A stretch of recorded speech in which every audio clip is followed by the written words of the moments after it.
Bonjour à tous, on est début avril, 5 avril et donc là je suis sur le rucher donc dans la Vienne au sud de Poitiers et aujourd'hui ça y est la douceur arrive enfin, donc là on est à peu près à 20 degrés et en fait ça y est ça miele sur les colonies, j'en ai ouvert deux là et elles sont, ça pisse du miel, ça pisse le miel partout quoi en fait. Donc c'est vraiment sympa là, on est vraiment dans une bonne dynamique. On est vraiment sur la dynamique du printemps avec l'abondance de ressources. Donc ici, beaucoup de fruitiers et puis également du colza, même si j'en ai pas vu à proximité. Il y a au moins un champ à 2 ou 3 km, je pense qu'elles sont dessus. Parce que là j'ai des rentrées, quand je regarde sur ma balance connectée, j'ai des rentrées, hier j'ai eu une rentrée à 4 kg par jour à peu près sur certaines colonies. Donc ça c'est ma balance connectée qui m'envoie des messages sur mon téléphone pour avoir le poids en direct en fait sur certaines colonies. Donc celle-là par exemple, hier elle a rentré 4 kilos bon sur le colza ça peut vraiment rentrer fort, ça peut rentrer, j'ai déjà vu jusqu'à 6-7 kilos par jour sur une colonie forte, une colonie bien populeuse. Donc celle-là pourtant je lui avais enlevé déjà 2 ou 3 cadres de couvain il y a 2 semaines, elle était déjà sur 7 cadres de couvain, je lui en avais enlevé 2 ou 3. Je lui en ai enlevé 2 exactement si je regarde mon suivi. Donc malgré tout elle reste sur une très forte dynamique. On voit que là ça rentre à gogo, hein. Donc là en fait l'objectif là ça va être de lui prélever encore des cadres de couvain pour freiner l'essaimage. Sur le colza j'ai vraiment énormément d'essaimage. Si je ne fais rien j'ai 100% d'essaimage, hein. C'est assez radical. Donc là comme je suis passé et que j'ai pu enlever du couvain sur certaines colonies, pour l'instant ça n'a pas encore essaimé. En plus on est quand même encore tôt en saison, mais bon, on est quand même déjà début avril et j'ai déjà eu des essaimages massifs dès le début avril, hein. Là, pourtant les mâles, il n'y a pas encore beaucoup de mâles, mais elles peuvent essaimer vraiment début avril, tout début avril. Donc là l'objectif ça va être de prélever des cadres de couvain pour freiner l'essaimage et puis aussi pour créer des nouveaux essaims du coup. Voilà. Donc c'est parti. Je vais ouvrir celle-là, une des plus fortes, pour, euh, pour essayer de calmer sa dynamique en fait. Sinon, si je ne fais rien là, j'ai une forte probabilité d'essaimage. Assez rapidement, peut-être d'ici une semaine ou deux, ça dépend bien sûr de la météo, pas mal de facteurs. Mais une colonie qui rentre 4 ou 5 kilos par jour de miel, qui a une forte dynamique, elle est saine. En tout cas, vous voyez ici, c'est ce qui se passe.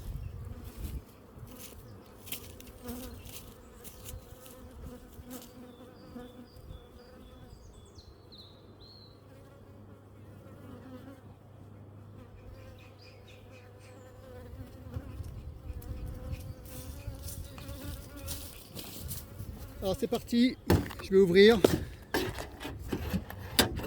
Donc là on est sur de l'abeille noire hybride, c'est-à-dire que je crée des essaims avec des abeilles noires de conservatoire, mais la descendance est hybride.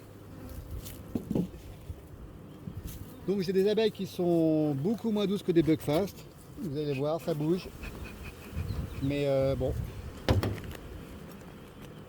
j'ai l'habitude. Ici on n'a pas de problème de voisinage, donc là voilà, là on a des cadres qui sont déjà remplis de miel. J'avais mis des cadres à construire. Par exemple celui-là j'avais mis à construire. Donc là on voit qu'il est construit, hein, il est construit et elles ont stocké. Voilà. Donc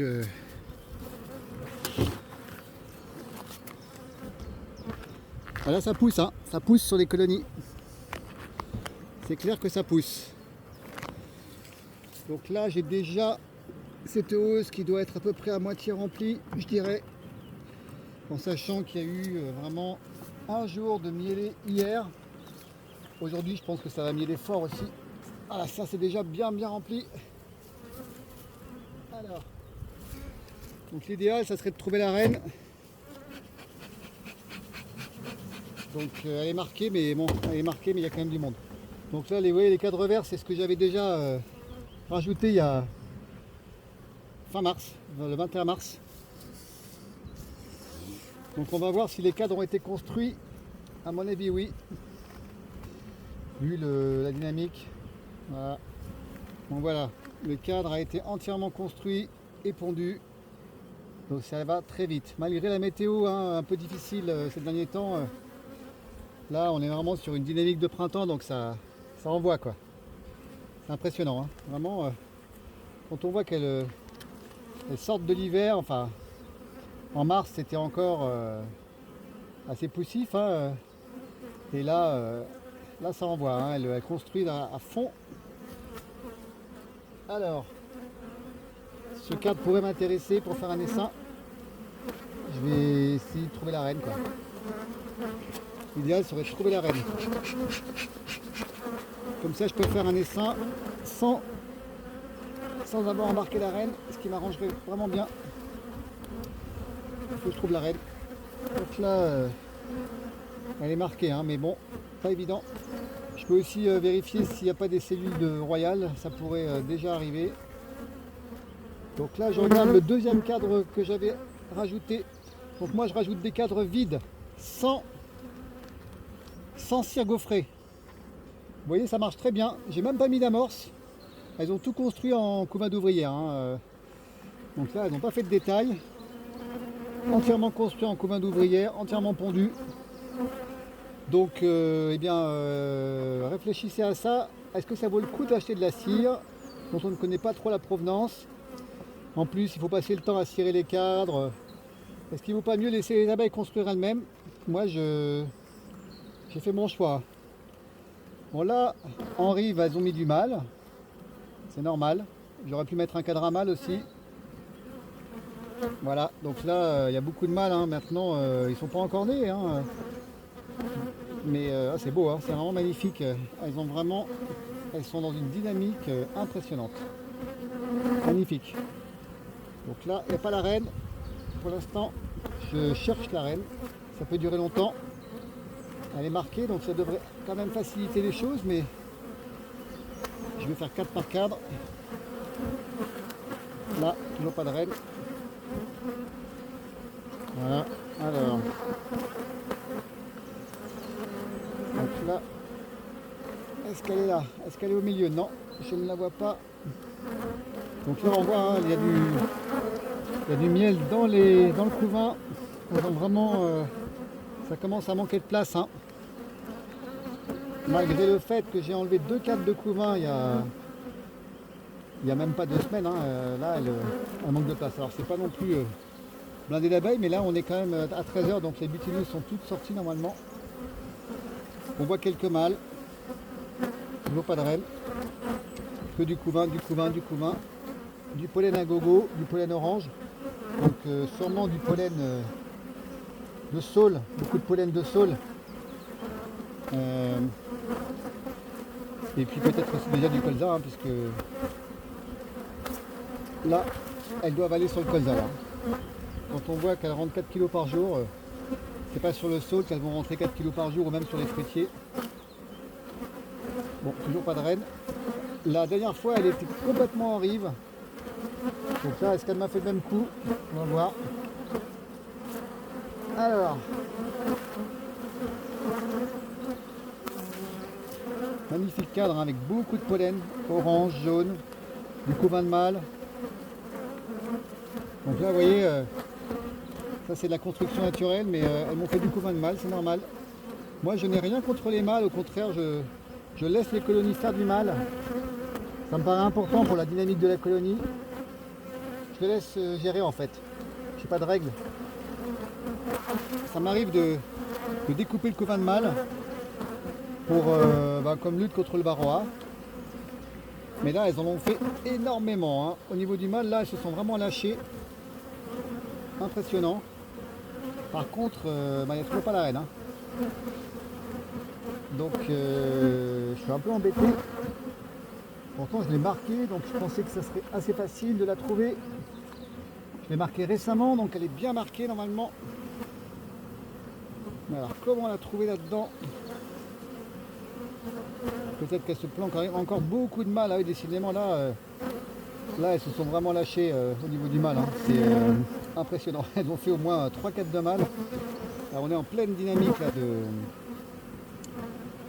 là, de reproduction en fait, hein. Elles veulent se reproduire, donc elles font du mal. C'est génial, hein, moi j'adore. J'ai pas du tout de restrictions par rapport à ça. Elles laissent faire tout le mal qu'elles veulent, tous les mal qu'elles veulent. Regardez ce cadre de mâle, c'est fou. C'est à se demander s'il y a encore une reine ou si c'est les abeilles qui pondent. Mais non, ça c'est la ponte de reine, hein. De la ponte aussi régulière comme ça, c'est forcément de la ponte de reine. Alors, toujours pas de reine. Je suis quand même un peu embêté. Je sais pas trop comment je vais faire, à moins que la reine soit montée dans la hausse.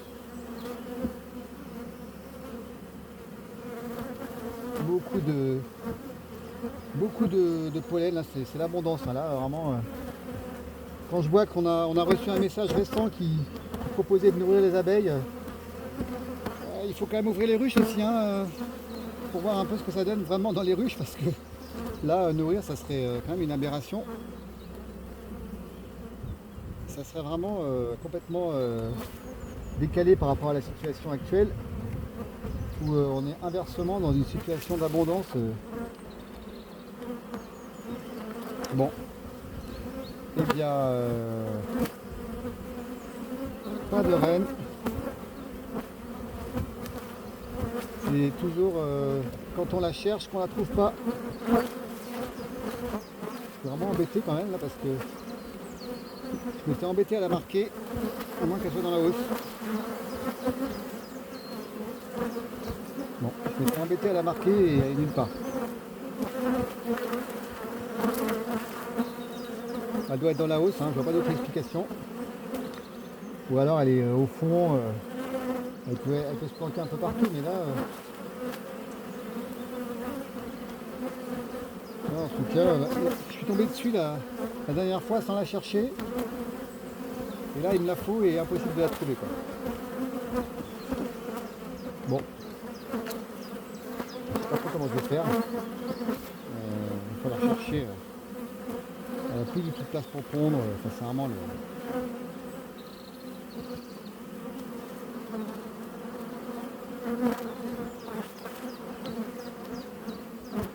En fait, ce que je vais faire, c'est que si je trouve pas la reine, je vais prendre un cadre, avec du couvain fermé par exemple, pour faire mon essaim.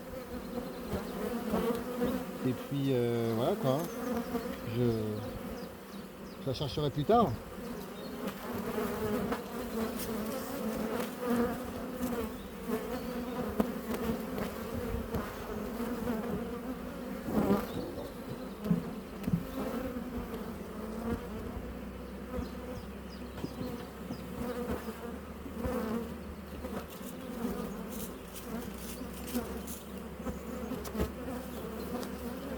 Donc là, je vais prendre du couvain fermé. Normalement, il n'y a pas la reine.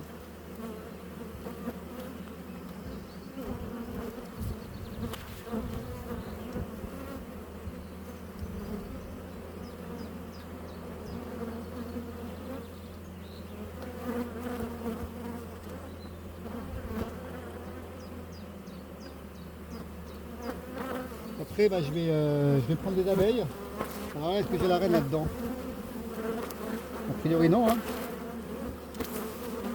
On va le marquer, je ne vois pas la reine.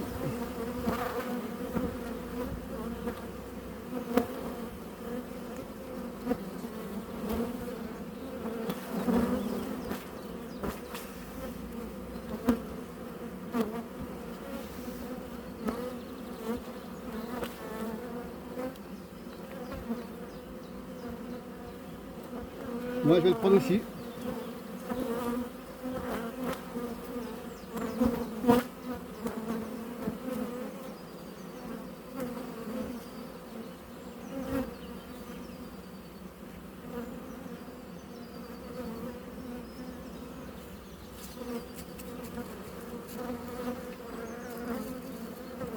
On dit qu'un cadre de couvain fermé correspond à peu près à 3-4 d'abeilles. Donc là, en lui prenant 2 couvains fermés, normalement quand même ça casse sa dynamique. Ça devrait la freiner les velléités d'essaimage. Après bien sûr ça va aussi casser la mielée, mais moi mon objectif c'est pas vraiment de récolter des quantités de miel exceptionnelles, hein. Je suis apiculteur amateur, donc je ne cherche pas à optimiser la production de miel. Donc voilà, je prends un cadre vide, sans rien, sans amorce, et c'est parti. Et elle se débrouille avec ça.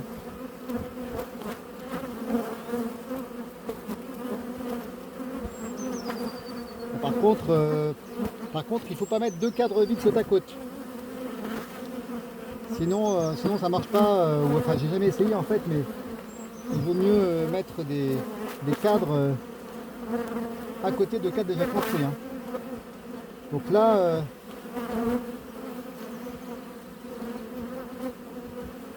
mon deuxième cadre vide, je vais l'intercaler en bordure du couvain.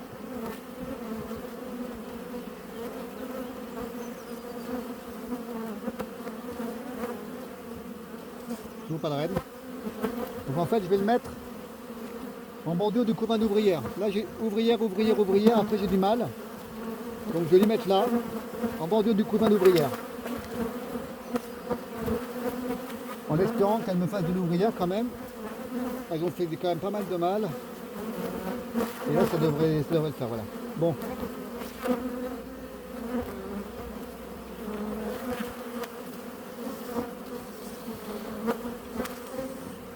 Alors je remets la hausse. Donc là on voit que les abeilles bougent, hein, mais elles sont pas vraiment agressives, quoi. Ça pour répondre à la polémique des abeilles bug-face, noires, etc. Ça bouge, je suis obligé de mettre des gants, mais c'est pas non plus de l'abeille qui va trop m'attaquer. Comme j'ai pu le voir parfois, hein, sur certaines colonies hybrides. J'ai parfois eu des problèmes quand même d'agressivité sur certaines colonies hybrides. Mais là, ça reste relativement tranquille. Je dis pas que ça... C'est pas de la bug, hein, bien sûr. On est quand même sur de l'abeille qui bouge. Moi, je préfère avoir de l'abeille qui bouge, de l'abeille qui éventuellement serait plus à même de se défendre contre des prédateurs, voire peut-être contre les parasites, type varroa, je sais pas trop, ou même les frelons. Une abeille trop douce. En tout cas, ce que j'aime, c'est la rusticité. Pour moi, c'est vraiment le plus important d'avoir une abeille qui va passer l'hiver sans avoir besoin d'être nourrie. Donc là, on voit, là, pareil, j'ai mis des cadres de hausse vides, sans amorce, sans rien, et elles construisent. Hein. Elles construisent, vous voyez, c'est vraiment très beau. Elles construisent elles-mêmes les cadres. Donc là, pas besoin de cire nos frais du commerce.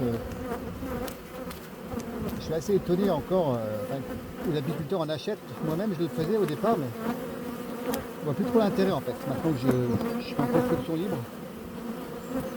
il n'y a que des avantages. Bon, on n'a toujours pas de reine, je ne sais pas où elle est. Dommage. Ça aurait été bien de la trouver, mais elle se cache, elle est insaisissable. Donc là, on a des cadres, hein, on a déjà du miel. Hein. Ah, ça remplit là. Ça remplit sévère. Bon. Vous voyez, un cadre qui a été construit. Alors là, le colza, pour faire construire des cadres, hein, c'est l'idéal. Hein. Là, elles vont le construire en très peu de temps. Bon.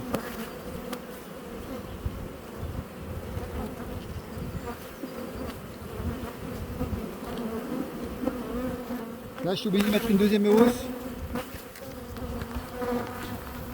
Je suis obligé de mettre une deuxième hausse parce que à la vitesse où ça miel, là,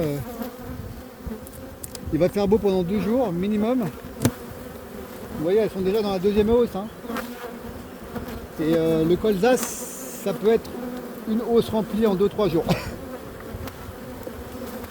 là, elles sont déjà dans la deuxième hausse. Je regarde un peu. Elles n'ont pas encore stocké, hein, mais elles commencent déjà à chercher.